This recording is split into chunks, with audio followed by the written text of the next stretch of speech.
arms trade, economic ties, and congruent geopolitical interests no longer the pillars of India-Russia relationship in the emerging strategic context. Comment. The assertion that arms trade, economic ties, and congruent geopolitical interests no longer form the foundation of India-Russia relations in the evolving strategic landscape needs a deeper evaluation. Arms trade is moving from dominance to diversification.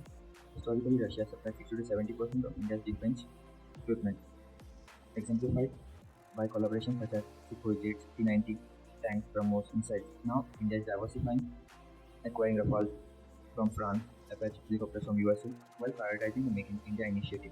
India's defense production surged to 1.27 lakh crores in financial year 23-24, a 174 increase since 14-15. Furthermore, the post-Ukrainian war sanctions on Russia have raised the concerns over delays in space and upgrades. Despite this shift, key projects like S-400D, AK-203 rifle production persist. For instance, India recently signed $248 million deal with Russia to upgrade T-72 tank engine, underscoring enduring defense ties. Thus, while arms trade remains a pillar, it is no longer exclusive. Instead, it coexists with India's multi-alignment strategy, blending historical dependency with emerging partnerships. Economic ties, energy source, and new mechanisms. Russia's discounted oil has emerged as a critical component, making it India's top crude supplier, offsetting stagnant non-defense trade.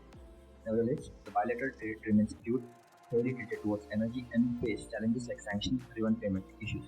To address these mechanisms, rupee-rupee trade, infrastructure projects like International North-South Transport Corridor to reduce shipping time by 40%, and Chennai-Vladivostok Corridor, which is bringing a transit time from 24 days to 24 days, which will increase the trade efficiency.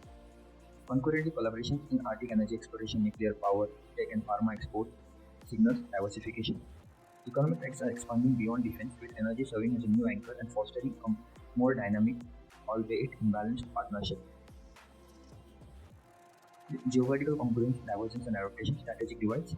First, the China factor. Russia's no-limit partnership with China clashes with India's Indo-Pacific strategy. The Quad Malabar exercise and border tensions creating frictions. As India views Moscow's alignment with Beijing as a security challenge. Conversely, India's growing ties with US and EU in terms of defense and tech are contrast with Russia's adversarial stance towards the West, complicating alignment on the issues like NATO expansion. So, despite this divide, both nations advocate multipolarity, oppose Western hegemony, and collaborate in the multilateral institutions like BRICS and SCU. Russia's neutrality on Kashmir and UNSC support for India further mitigate divergence. Meanwhile, India's refusal to condemn Russia over Ukraine reflects pragmatic diplomacy but highlights asymmetry in the global alignment. Therefore, geopolitical congruence has weakened but persists selectively, compelling India to navigate a delicate balancing act.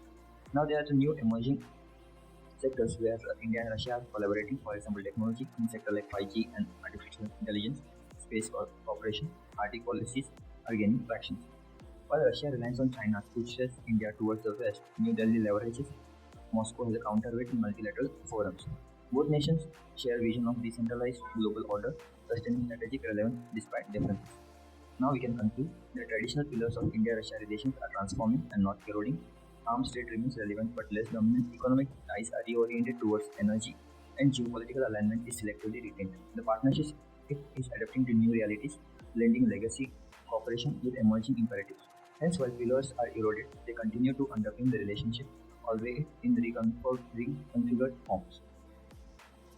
Second question: discuss the importance of India's role in peacekeeping operations as a ground for its claim to permanent seat in the UNSC.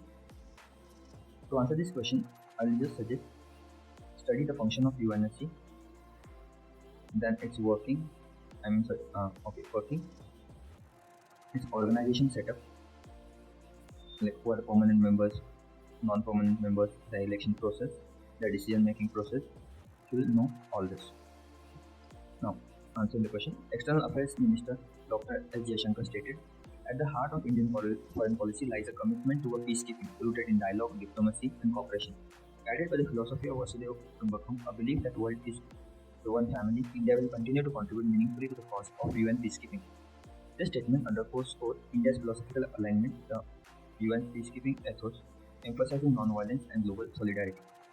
India's unparalleled contribution to the UN peacekeeping. India's engagement in peacekeeping operations dates back to 2050, making one of the largest and most consistent contributors to the global peacekeeping. India has deployed over 260,000 troops across 49 plus missions, including high-risk operations in Congo, Lebanon, and South Sudan. It has suffered 177 fatalities, the highest among the troop contributing countries, underscoring its willingness to bear risk for global stability. Currently, India maintains approximately 5,500 personnel in active missions, often in leadership roles such as force commander, which highlights its operational expertise. Contributing troops, resources, and leadership, India demonstrates a practical commitment to the UN's founding principle, a quality essential for a permanent UNSC member. Now, India's peacekeeping role strengthens the UNSC claims to three key dimensions: moral authority, India's peacekeeping operations, philosophy, aligns with the civilization ethos of the Kutumbakam, promoting impartiality and trust. For example, peacekeepers are renowned for mediating a disputes in volatile regions like Kashmir while maintaining the neutrality. Then operational innovation, India has pioneered the gender-inclusive deployment such as all female units in Liberia in 2007 and advocated for technology like drones and AI through Unite Aware platform. This initiative aligns with the UN's modern peacekeeping priorities. If you don't know about Unite Aware platform, this is the information. Great further. The advocacy for reforms, India promotes interests of troops for contributing countries demanding safer mandates and accountability through resolution strategy. 258, its contribution bridges the gap between policy making and on-ground execution. And permanence, it would enable India to shape mandates, ensuring they are realistic, well-resourced, and inclusive of troops contributing countries' perspective. Like, for example, we are contributing the troops, and we are also participating in the policy making. So permanency, it will help us to secure the policy mandates which are beneficial for countries like which are providing the troops. Then there are the countries which are supporting India's bid for permanency like US, France, UK, and Russia. Each and everyone has some other reservations, but they are supporting India's claim. There are other countries like Japan, Germany, Brazil, Global South Organization, African Union, ASEAN nations, and Gulf states also back India's claim. However, there are some opposition, like obviously from China, Pakistan, the Uniting Consensus Group is opposed India's claim in permanency.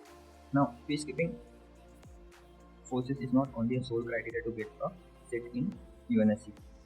Along with that, there are other factors which are in India's favor to gain a permanent seat in UNSC. First, like economic power. India is fifth largest economy and it's growing day by day. Then democratic credentials, India has emerged as one of the major powers in global politics, representing 1/6 of the global population. Moreover, the current UNSC structure with the 5 permanent members are outdated and failing to adequately represent the global geopolitical realities. Then India's no first use policy and status as a recognized nuclear power enhances strategic credibility. Then there are the deep-seated geopolitical rivalries among G5 members which are hampering the interests of underdeveloped nations. So India here can contribute to the misuse of veto power and represent the interests of not only India but also underdeveloped countries that make United Nations a democratic global governing institute. Thus, peacekeeping is a critical pillar, but India's membership can be demanded based on economic growth, size, democratization, political stability, rise of soft power, nuclear power, military power, and its emergence as a rising power in South Asian region. So India's peacekeeping contribution provide a global operational foundation for UNSC, reflecting its commitment to global stability. Furthermore, its claim is supported by economic growth, democratic legitimacy, and multilateral leadership. As Prime Minister Narendra Modi asserted, how can a Security Council designed in 1945 claim to govern the world of 2024? So it says that India's aim is not just about recognition, it is about ensuring the Council reflects today's multipolar world. Then, Quadrilateral Security Dialogue performs an important role in India's strategic balancing act to withstand the dominance of China in Asia. Discuss. Now, Quad, comprising of United States, Japan, Australia, and India, serves as a cornerstone of India's strategy to counterbalance China's growing dominance in Asia, while preserving its strategic autonomy.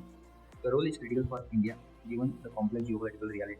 It shares contested land border with China, faces Beijing's expanding influence in South Asia through its Belt and Road Initiative, and seeks to assert itself as a net security provider in the Indo-Pacific region. So you see, the India has historically prioritized strategic autonomy, avoiding formal military alliances, fought informal flexible structure aligned with this principle, allowing India to collaborate on shared goals without binding commitments. So first, non-traditional security focus. The Quad emphasizes maritime security, infrastructure development, technological reliance, rather than overt military confrontation. This enables India to counter Chinese dominance indirectly, avoiding escalatory rhetoric or actions. Complementary partnership. India leverages Quad initiatives, Malabar exercise, from CASA agreement with the USA, to modernize its defense capabilities while maintaining diplomatic space to engage with China in multilateral forums like BRICS and SCO. Then, second, it helps in countering China's maritime uncertainty. China's militarization of South China Sea, growing naval presence in Indian Ocean, and stings of pearl strategy by BRI ports, Hambantota in Sri Lanka, directly threaten India's maritime interests. Quad addresses these challenges. Maritime security initiatives, the Quad at Sea Ship Observer Mission 2025 enhances interoperability among coast guards to secure sea lanes and combat illegal fishing piracy oceans. Indo-Pacific Maritime Domain Awareness shares satellite data to monitor Chinese vessel movements in the Indian Ocean. Port infrastructure development. The Quad ports or the future partnership offers sustainable alternatives to the BRF-funded project, reducing regional dependence on China. India's leadership in hosting the 2025 Regional Ports Conference underscores its role as a connective hub.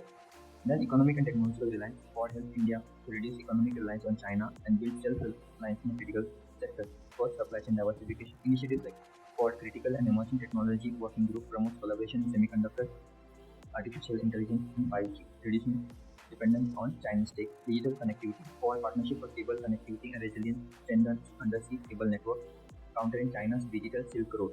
India's leadership in Open RAN system position it as a trusted tech partner. Infrastructure financing. Quad members investment in projects like India, Middle East, Europe Economic Corridor challenges BRS debt trap diplomacy. While Quad focuses on maritime and economic patterns, India's ability to balance China is complicated by the unresolved border tensions. Recent troop pullback at Galwan Valley allow India to divert resources to maritime security by Quad, avoiding a two-front challenge. In returns to partnership, India's Quad partnership signals to China that aggression on the land will strengthen India's maritime alliance, raising the cost of confrontation. Then challenges in India. Quad engagement. First, diverging priorities. US, Japan, Australia prioritize Western Pacific. That is, for them, South China Sea is important, but for India, Indian Ocean region is important. Second, economic ties with China. Despite Quad driven diversification, India still relies on Chinese imports majorly on electronics and APIs, complicating the decoupling efforts. Then the risk of Chinese retaliation. There is always a risk of retaliation. Enhanced Quad activities could provoke Beijing to escalate tension in Indian Ocean region, along with the at border at territorial expansion. So what are the future prospects? The focus. India will prioritize Quad project that enhances stability, capacity to ensure Indian Ocean such as coastal surveillance network and port partnership. ASEAN-centric approach. India may advocate aligning Quad initiatives with ASEAN-led frameworks, for example, Indo-Pacific outlook, to avoid perceptions of exclusionary bloc building and climate and health diplomacy. Expanding Quad collaboration into non-military areas such as disaster resilience tracking distribution allows India to project leadership without organizing China. So we can now conclude saying the Quad is instrumental in India's strategy to counterbalance China's dominance by providing strategic depth, economic alternatives, and maritime presence, while preserving non-aligned issues. By focusing on a non-traditional security and infrastructure, India mitigates the risk of direct confrontation with Beijing while strengthening its role as a regional anchor of stability. However, success hinges on managing the intra-Quad divergence, sustaining economic resilience, and maintaining a delicate equilibrium between cooperation and caution in China policy. The Quad serves not as an alliance but as a flexible geopolitical tool, encouraging India to navigate Asia's power rivalry with strategic agility. Thank you. If there is any mistake, please comment. Okay, and here one more we can add is strengthening, like in global South, multilateral South Asia organization like SARC, then SCO. We should strengthen this. Then NAM, we can strengthen this organization, and here India can become or showcase its leadership policies. Okay, thank you.